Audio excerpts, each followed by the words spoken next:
Listen to this podcast now on the Red Apple Podcast Network.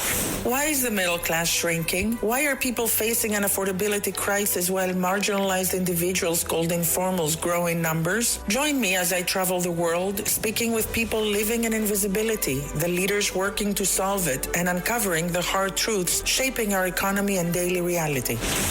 Download all of Red Apple Media's podcasts right now through your favorite podcast platform. Listen, all you New Yorkers.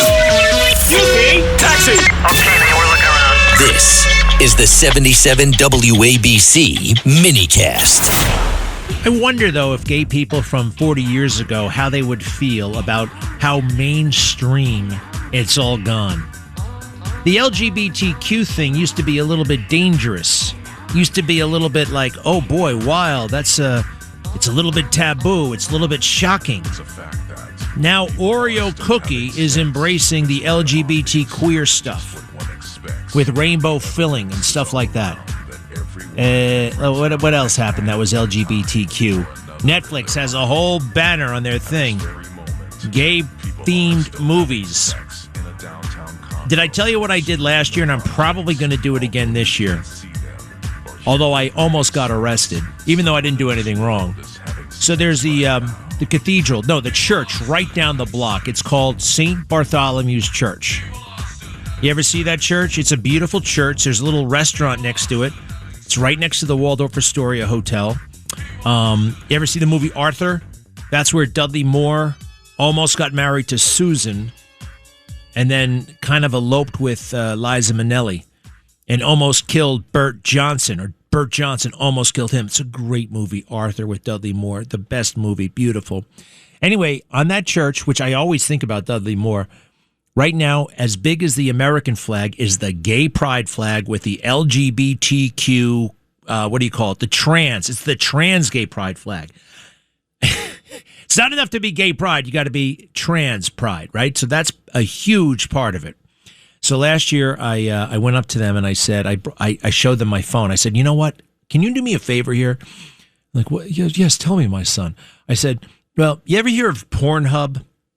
And they just looks at me. Yeah. So, people look at this stuff from time to time. I got to tell you, I've glanced at it over the years. It would really make me feel welcome if you put the Pornhub flag outside right next to the LGBTQ flag. What do you say? No, I mean, because, look, it's part of who I am. It's part. And by the way, look at the stats. A lot of people look at that stuff now. It's not like the olden days where you had to go to, 42nd Street. No, everybody. All right. We're talking everybody. All right. Almost everybody has access to this stuff. So I want the great big Pornhub flag. Hey, if you don't want Pornhub, I could be reasonable. We could put Girls Gone Wild or Penthouse Pets. Something along those lines. What do you say? And then the guy called the security. He called the little the pastor guy called the security, and I got out of there because But I wanted this. That's my point. Was look, this is part of me, but it's not me.